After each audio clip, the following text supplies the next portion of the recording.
Welcome to the DTS Fitness Education Podcast. I'm Ben McDonald, and I am here with Dr. Marc Bubbs, a.k.a. Marc Bubbs, a.k.a.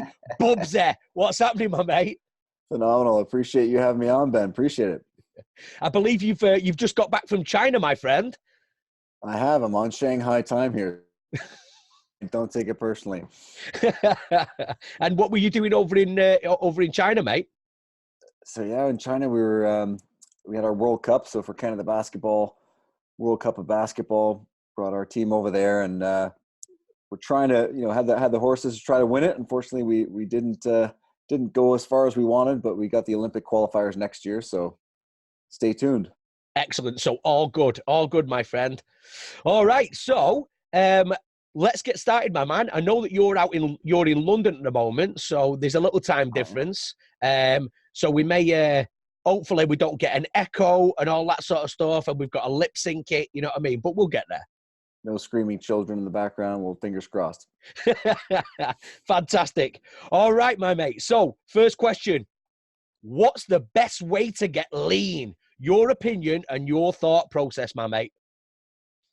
I mean, it's the sort of $1 million question, isn't it? I mean, people, working in the personal training industry for many years, it's the question that clients will always, attack us with, right? This is what they want. They want to lose weight typically, and they want to do it as fast as possible. And, this is where, it's really principles and strategies is kind of the main piece to start with. And losing weight is actually pretty simple, right? It's calories in and calories out, which has been bastardized a little bit by some of the processed food companies, but it still does come down to that. And so, when you look at trying to lose weight as fast as possible, you've got to think about context. So if you're someone who has 80 pounds to lose, then losing weight quickly is not necessarily a bad thing. Yeah. A bit of lean muscle mass loss is not a bad thing. We see a lot in the research around people who have a lot of weight to lose.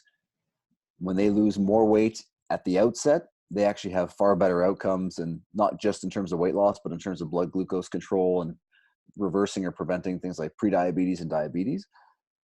But again, if you're someone who's trying to lose 10 pounds or 12 pounds, now all of a sudden, if you try to attack weight loss really quickly, that bigger that deficit, then the more likely you are to be burning off muscle mass. And the tricky part with muscle mass is that, it burns off pretty darn quick, but it takes a while to build up. So that's not the greatest strategy in terms of trying to achieve that leanness that you're after. So Ben, I think the unfortunate thing here is that the slow and steady approach for most people is going to be the way to go. And I think the role of the practitioner, nutritionist, trainer most of the time is just to try to get people to think of the long term rather than just get stuck into that sort of 4 weeks. Because, if you invested your money and 4 weeks later, most people aren't wondering why they don't have that $50,000 return. But when we talk about weight loss, it's like, maybe, with social media and then probably with the industry as well, we've kind of convinced people that they can have these rapid transformations. And, we know they actually can. It's just a year from now, unfortunately, you're probably going to be back where you started rather than actually keeping it off. Yeah. So if it's longevity you want, if it's longevity of the overall goal, then maybe slow and steady wins the race, brother, eh? It definitely does. And I think the trickiest part too is that people get so focused on outcome, rather than the process. And so, you'll get clients who are stuck at a certain weight and, they'll be wondering, okay, maybe we need to try this diet or that diet. And again, trying to change strategies. And when you look back and you say, well, wait a minute, that breakfast you used to have, 2 croissants and 2 tablespoons of sugar in your coffee. And now you're having, let's say a few eggs and some berries and avocado. You're not snacking in the evening. People tend to miss these habits that they built in. And if you can build those things in, you're much better placed to then be able to achieve your goals in the long run versus people who are, using the shotgun approach of like, I'll try this diet for 4 weeks and then all of a sudden it doesn't work or I'm stuck. I'll try a different diet. And you never really sink your teeth into those blocks and trying to figure out what they are for you and how to overcome them. Nice. So best way to get lean is consistency. Slow and steady wins the race, and being in a caloric deficit. Yeah, I mean, you got to get in that caloric deficit so you can bring the food intake down, you can increase the energy expenditure, you can do a bit of both.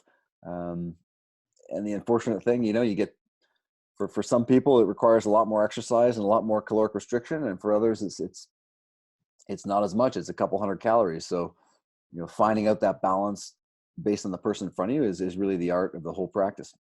Nice. I like that. Just adding that little caveat that it's all personalized to you, mate, eh?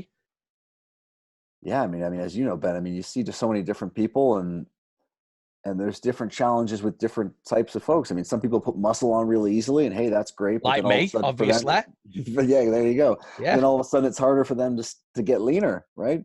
And then you get I deal a lot with basketball players, former basketball player myself, and it's easy to stay lean, but man, you got to work your tail off to put some muscle mass on and keep it on, right? So, whatever side of the coin you get, there's always the price to be paid. Ah, that's it, mate. A double-edged sword, mate. A double-edged sword. I love a good double-edged sword. So, as you just said there, Mark, you work a lot with Canada basketball and basketball players. I know you're a naturopath, a big facility down in downtown Toronto as well. What have been your biggest challenges with clients, and how did you overcome them? That's a great question. I think for me, the interesting thing, and working in sport and with elite athletes, and basketball and track and field and hockey and other sports as well, is that they're really, what makes them elite things, genetics being one of them as well, but consistency is one of the things that they really focus on, right? And so for the rest of us who are trying to achieve our goals, I think that's something that we can take from them, and we touched on already, Ben, is this idea of being consistent with your approach. Are you able to, the change you make today, 60 days from now, 120 days from now, by the end of the year, are you still able to maintain that? And that's whether it's training. People hit these programs where they go crazy for 4 weeks, 8 weeks, but then they revert back to their old behaviors, right? Like, what good is that? There's a great researcher here in the UK, Dan Cleather, and he had a recent study show that people actually started their programs out with the least amount of weight rather than the most. At the end of the day, they ended up with better progress because they got more room in order to scale that. So I think, that's a big challenge, getting people to touched on already. That idea of thinking about process, right? People just always want to evaluate.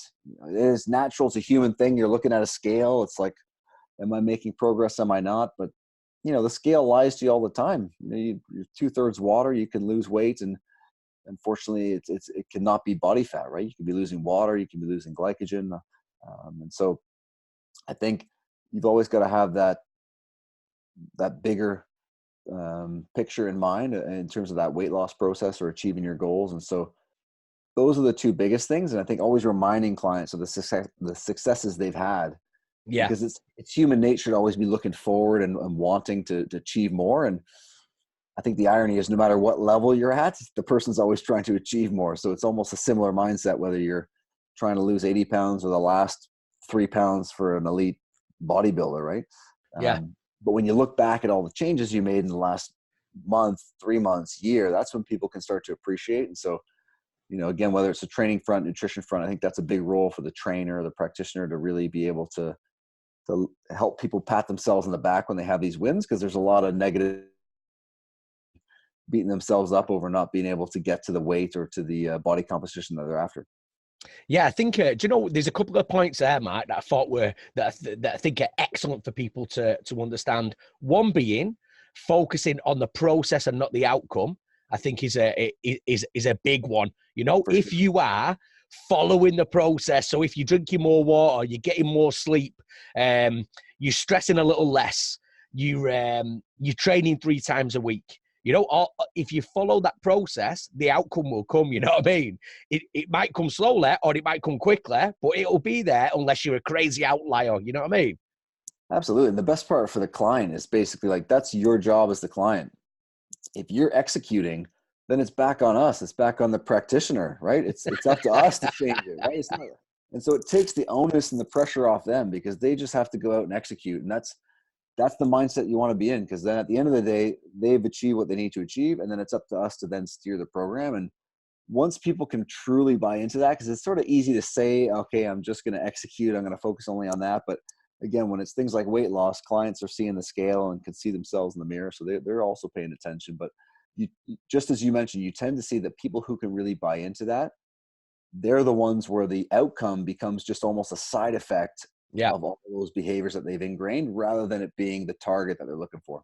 Yeah, I think that's a great point to make. I know another thing there that I really liked, which I've just totally forgot. Well, when you were talking there, I was like, oh, that was a really good point, and then I've just completely forgot it. But it'll come back to me. It'll come back to me. So we've got the biggest challenges maybe for you with your or the biggest win, let's say, with your athletes is that they are consistent, but then that carryover, if you can carry that over into your everyday clients, then that's a win. That's a win for them.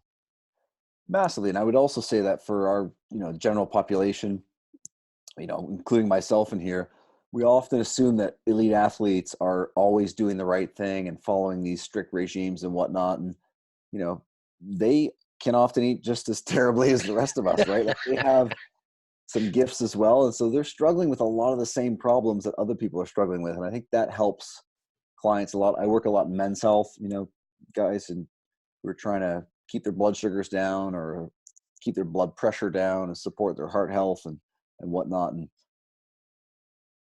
because it's like, it's similar problems at all ends of the spectrum, and it's similar interventions, right? It's what you eat, it's the movement, it's, you mentioned stress, sleep, these kind of pieces. And no matter what level you're at, the gaps can be there, right? And so that's where, identifying those gaps and saying, hey, you're an elite athlete, you actually need more sleep. Hey, maybe that's the solution for that person to really raise the playing field. And it might be for the rest of us too, if you're only getting that 6 hours of sleep at night, but you're trying to lose weight and you realize you're craving all the time and stress levels are high and whatnot. Yeah, I think like having that total holistic approach works phenomenally well with people. And I've just remembered what I was going to say, Bubbs. I've Nice. just remembered now. So, as human beings, I find it really interesting that we have a negativity bias. So what you were saying before about like, oh, we never really, we don't stop and smell the roses. We don't take the positives we don't look at the things that we actually achieve along the way and pat ourselves on the back and say, do you know what? I did a phenomenal job there. Maybe I didn't achieve what I wanted to achieve this week, but look at all the things that I did actually achieve. So if we can focus on the positive things that we did achieve, as opposed to having that negativity bias and always looking at the grey cloud as opposed to the silver lining, that'll play a key role as well, eh? Oh, it's massive. And Ben, when I was researching for my book, it was looking at things like there's a researcher, Marcus Reichel, University of Washington.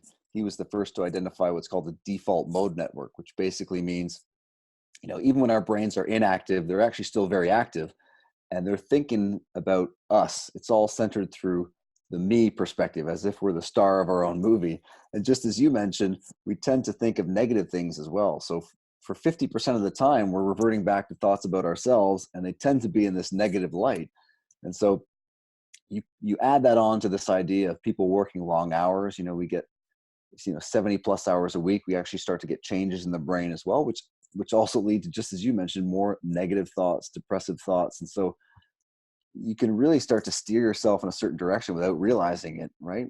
And that positivity, the attitude, appreciating the things that you've achieved is massive in terms of being able to get to where you want to go. And again, drawing those parallels to elite athletes, they struggle with the same things, even if they are, it's not, you see Serena Williams, greatest tennis player maybe of all time, between, games, she still has on her lap a book with positive affirmations. Oh, that's crazy, so, isn't it? so if she does it, then hey, there's no excuse for the rest of us, right? Yeah, 100%, mate. I think everybody could be a little kinder to themselves, Bubsy, Everybody could be a little kinder to themselves. We're all a little too harsh. I saw a great quote the other day where it was like, you wouldn't speak to your friends in a certain way. Why do you speak to yourself like that? Oh man, I mean, it's vicious. Yeah, it can really be vicious. And it's,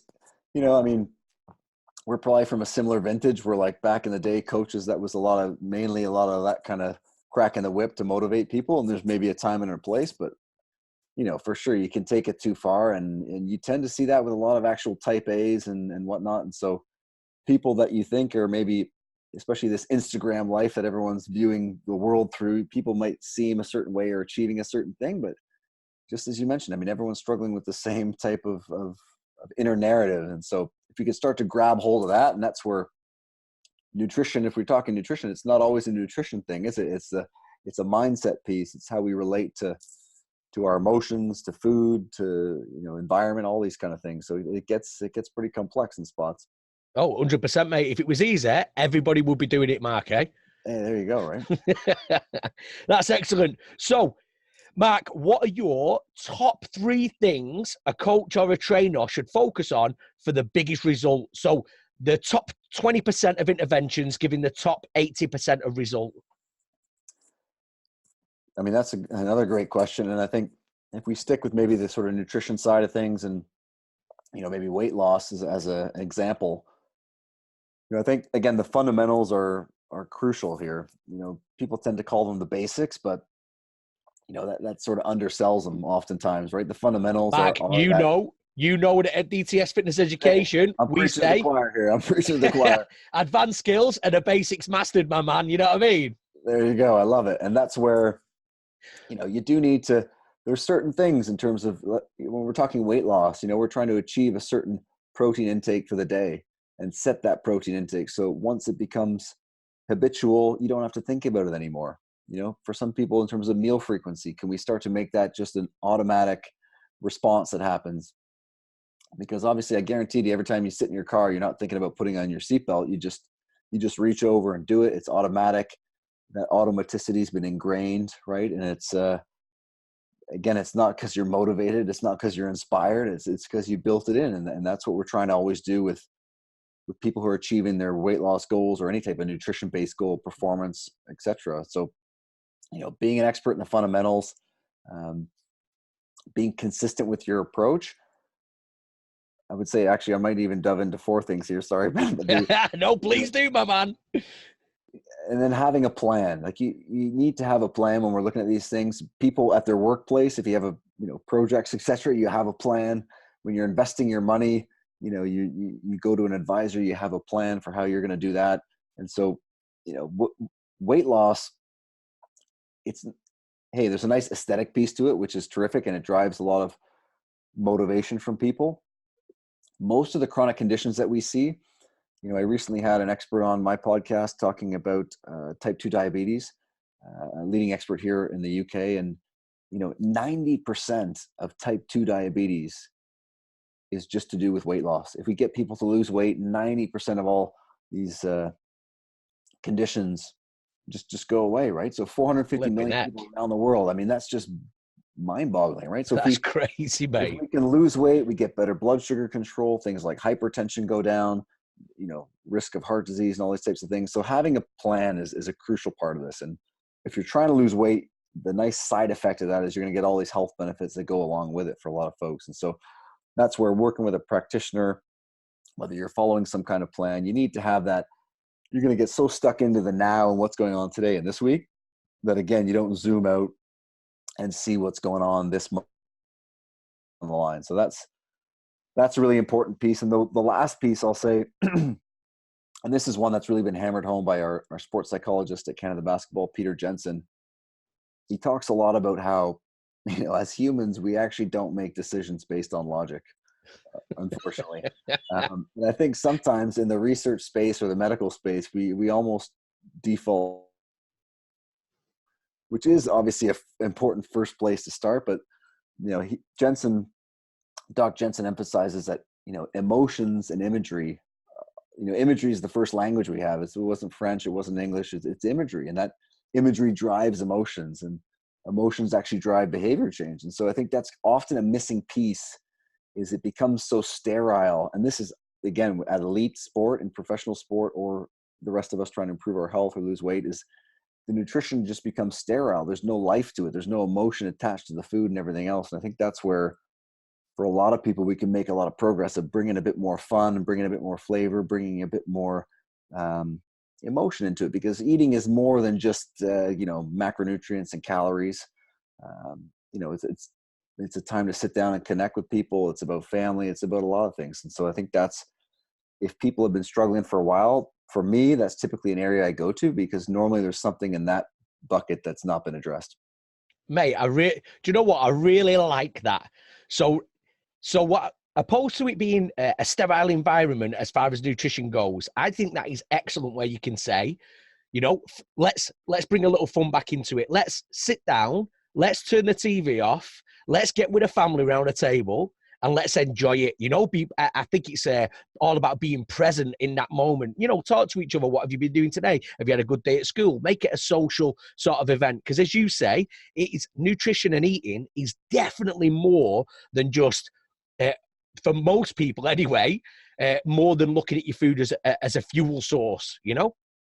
Oh, big time. And I think one of the ones that really hammers this home is, you know, a common question I get is around alcohol intake, right? People always want to know, is alcohol good for me or bad for You're me? in And the UK now, mate. they've always got their fingers crossed that it's good for them. And, you know, whilst the research is somewhat conflicted, and there are, you know, studies show that people who don't drink alcohol don't live any longer.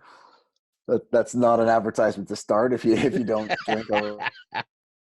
The interesting thing is that in terms of research, you just can't tease out the community aspect of people who do drink alcohol, right? Because normally, especially in the European sort of style, is if you're having if you're having some wine, you're sharing stories, you're sitting down with friends, family. So that's the part you can't tease out. And so just as you mentioned with preparing dinner, preparing food, you know, you're getting all that community piece there. And you know, in today's environment, that's something that's just lacking, you know, with social media is great. Connectivity is great. Doing things like this are terrific, but we're sort of lacking, you know, face-to-face time with people and actually connecting in a real way. So yeah, that's a huge one. If people can start to do that, it can be tough at first, right, to carve out the time, but you know, the rewards are massive and people tend to feel better, look better, and the whole 9 yards. That's fantastic, mate. Do you know, so just to recap, the top 3 things for a coach or trainer, what would they be? And you came up with 4 there. So if you could give us a 3. Yeah. So you make sure you're expert in the fundamentals, right? Develop that plan, right? Stick to that plan. And I'll make it 3 for you here, and then connect by emotions, right? So Fantastic. try to deliver that through some type of emotional connect, and then you'll tend to find you'll get some better results with clients. That's brilliant. So keeping away from that, I like that, keeping away from that sort of sterility, you know, and that logic. Because like you said, like human beings don't make decisions based on logic, you know? That's why advertisers are so good, right? That's why they know what they're doing. And then this ties directly into the number one thing a client can focus on to keep on track. Would you say, like doing that, making the, as far as nutrition goes, I know we're talking about getting lean, and obviously the training component comes into it, and performing the mixed modalities of training and stuff. But the number one thing, let's say for nutrition, a client can focus on to keep on track. Would you say that making it almost like a social event and really enjoying that, almost enjoying the process of having the meal from the start all the way through to the finish, would that be a big one for the client to focus on? I mean, I think that is a big one, and it's a great one. It's always tough. I got a lot of clients who enjoy a lot of things at dinner, so we do have to we do have to watch how far off that goes. But I think, you know, the biggest thing that I try to emphasize, and the span of time can vary between clients, but is this monitoring process. You know, being consistent with the monitoring. So for myself, I like to get clients in the initial anyway is to weigh in 3 times a week. We take a rolling average week to week of those weights. And, you know, I've got some clients now that 2-3 years we have data on you know, longitudinal data on their weights, and you know, they see these troughs and then these peaks come back up and troughs again. And you know, in the moment, in some of those rebounds when it goes up, this is when the fear comes in and the wondering why it's not working, and Yeah. you know, a bit of the anxiety. But again, the solutions are always 10 degrees or 15 degrees off what you're doing, not 180. But most of us, when we get nervous, it's like, screw this plan, shotgun approach. Let's go 180 degrees. I'm going to do this. And that's where you get into a real sort of yo-yo effect. And so when people can start to appreciate the results over like 6 months or a year, again, they look back and say, well, you know, look, it went up there for a little bit, but that was that point where, you know, I realized that, eating late at night was a challenge, or I wasn't getting enough cardio, or I wasn't training enough. And they can appreciate that it did come down in the end, and they did achieve their goal in the end. And so you start to, again, almost like a coach in sport, you try not to get too high in the highs and you try not to get too low in the lows. And I think when you're trying to lose weight, that's the hardest part, right? Because everybody they feel great when they're losing weight. And sometimes that scale's even lying to you, but you still feel great. But if it goes in the other direction, all of a sudden you feel horrific. Again, even if it's only water weight that's come on, you have no idea. You're still, you're hanging on that scale too much in terms of what it's reading. And so I was actually blown away recently. Last year I had Dr. Andrew Chappelle on my podcast. He's a British researcher and 5-time champion in British bodybuilding. And 50% of the best don't use calipers, DEXA, anything. They just look in the mirror. Yeah. And so we need to be using different modalities as well in how we assess, because for clients who are trying to lose 10 pounds, I mean, the scale's probably not going to tell them the best information. And it can be massively demotivational as well, eh? Like my background is engineering. So like my old engineers used to say to me, hey, a pint of water weighs 1.25 pounds. You know what I mean? And it's just like, so you can weigh yourself, drink a pint of water, and straight away you've put 1.25 pounds on, you know what I mean? Oh, big time. Exactly. Exactly. I think that's great, mate. If we can do that, like look at, if 50% of the best in the world are doing it by looking in a mirror, I think we could all learn something from there. You know what I mean? Yeah, exactly. And I mean, for men's health as well, waist circumference is a pretty easy way to say, hey, if you got a 50-inch waist, we don't need much of anything else. Let's just keep that waist. And as it comes down, not only are you losing weight, but again, your risk factors for, heart disease, diabetes, all these types of things are crashing down. So we can, and that's all about the client too, as like some clients want a lot of information and they might thrive with more information, but some clients don't want a lot. And if you inundate them with information, we worsen the process, we create more anxiety. And so you've really got to feel out sort of the right amount to give people when you're, especially from the nutrition front, but the same goes with training as well. Yeah. No, that's fantastic, my mate. So what's we've been talking about like your podcast, and we know that you were saying like in your book and stuff like that. So what's been going on with you? What's new in your world there, Mark? Yeah, so recently, last couple of years, been working on this new book, Peak, which has been recently came out in May, and so that was a lot of fun. I got a chance to interview some of the world leaders in sports and sports science teams, and again, the whole theme of the book here is trying to figure out what are these elite best of the best doing, that the rest of us can also do. And like you guys at DTS preach as well, it's not the shiny new toy, it's not the exotic supplement, it's not the crazy training tool, it's the fundamentals, right? And so we go through health, we go through nutrition, recovery, and the mindset piece, and try to layer out some of these things and connect people with a lot of the experts. So that's been, that was a long time rolling. So great to get that out. And we got a little bit of good feedback too here. We hit bestseller on Amazon in Canada, the UK, and the US. Smaller categories, sports training, sports medicine, but hey, still appreciative of everyone who's seems to be getting some benefit from that. That's fantastic, mate. And the book is called Peak: The New Science of Athletic Performance That's Revolutionizing Sports. And you get it off, you can go on Amazon.ca or Amazon. Wherever, and you'll be able to get that. Yeah, and bookstores too, Barnes & Noble or in the UK, wherever you're at, you can find that there as well. Perfect. And we'll have links to that anyway, Mark. You know what I mean? We'll throw some links in there. And you podcast as well. Is that still an ongoing thing?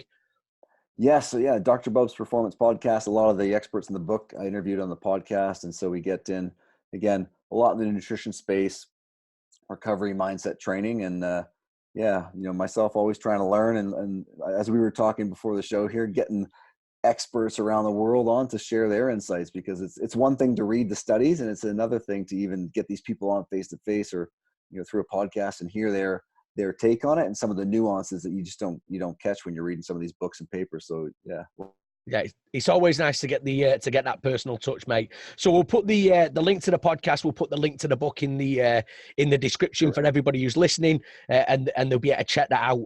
So now is the time, Bubbs. We're shifting gears, brother. We're shifting gears. To shift gears. We've done the nutrition stuff. We've looked at how to get leaner. We've spoke about it. We've looked at what's been new with you in China, writing books and doing podcasts. Now is the questions that matter. Love it. There's Fire a lot away. of there's a lot rapid fire round. There's a lot of dads out there. A lot of dads in the fitness industry, and I know, Mark, that you've got 2 kids, both under 6, correct? I've now got 3, Ben. It's been a lot. Oh, mate, you've got 3. 3 and 1. So yeah, I don't sleep much anymore. Wow, 6, 3, and 1. Flipping neck, lad. I didn't 3 even. girls too. 3 girls. I finally got something in common with The Rock. maybe the height as well. Maybe the height. Close. And now the bald head as well. You know what I mean? I'm closing in. So if you've got, I know that speaking as a dad in fitness, then there are certain challenges. You know, there are certain challenges as far as time management, as far as like spending time with your family and what is important for people. So to all the dads out there who were maybe trainers or coaches involved in fitness, what would your top tip be for a dad who's in fitness? Well, I'll tell you what, I'll share you something from Charlie Weingroff's our head strength and conditioning coach at Canada Basketball, works a lot in elite sport in the U.S. And he does this a lot with team sport athletes who don't have a lot of time. And I think it's also great for dads, is really simplifying your training plan. You know, it can be as simple as having 1 movement in the day or 2 movements that you're doing. And then you can actually, over the days and weeks, really be able to appreciate the progressive overload rather than having a scattered approach of doing all these various things in the gym. So that's definitely one of just keeping it really simple from a movement standpoint, you know, getting your major movements in your whether it's the squats or deadlifts, push pulls, whatever it might be. But then you can really appreciate the overloads there. And I think from a nutrition standpoint, I mean, the simplest thing you can do to just try to get leaner is, number 1, stop eating after dinner, right? And hey, not every day of the week, you know, I'll give you Saturday and Sunday, but Monday, Friday, if you just eat dinner and don't snack, I mean, you're going to cut 300, 400, 500 calories off your day easily. So you're going to get a good, likely like 8 weeks of progress just from, 4 to 8 weeks, just from that kind of simple strategy. And so those 2 things are a good place to start. A lot of people, it's like once you get that ball rolling back in the right direction, because, being a dad myself and a lot of my clients, it's like all of a sudden you're tired, you're snacking more, you're gaining some weight, you're less fit. And it's, guys just throw their hands up in the air and they say, oh, screw it. I'm just going to, and as you know, Ben, I mean, you don't need much to get it going the other direction, do you? But you do need that initiative to say, okay, well, we're going to start doing a little bit here, a little bit there. And those small amounts do add up. So, people tend to think, well, I'm going to wait till I have an hour. Well, see you in 5 years, because you're not going to have an hour, like it's never going to work. So give me 10 minutes, and you can do a lot in 10 minutes, as you know, right? And even from a training standpoint. Nice. Mark, that is phenomenal, mate. Thank you so much for taking time out of your day, and especially with 3 kids, taking the time. You've just got back from China, coming onto the podcast. It's a 5-hour difference from where we are. Thank you very much, my mate. Really appreciate it. Awesome, Ben. Couldn't think of a better way to spend my Friday night, buddy. Appreciate it.